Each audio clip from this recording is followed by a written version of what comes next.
I want to start our conversation off by talking about the concept of bringing your whole self to work. You've helped top organizations like Google, Microsoft, the NBA, building high performing and trust driven cultures. And I could go on and on. But my question is, why do you think authenticity is such a game changer skill for leaders and teams in general?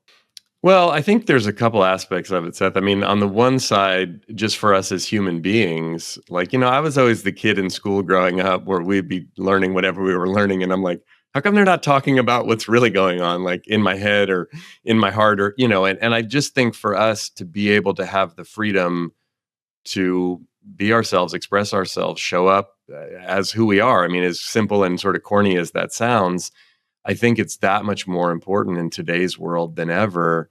And so there's the personal side of it. And people, there's so much research that shows like when you create an environment where people can be themselves and bring themselves, it just unlocks creativity and innovation and productivity, all these good things.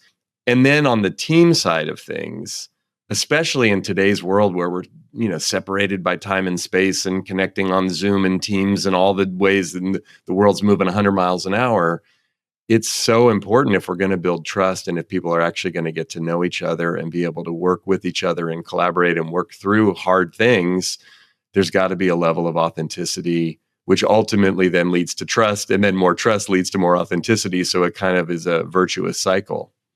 The simplest things often are the hardest. Yeah.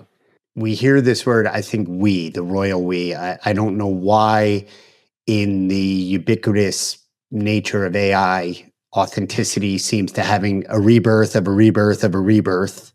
I don't think it's ever really gone away. It can be a word that's overused. It can be a word that's leaned on with, I don't think, full understanding or full exploration.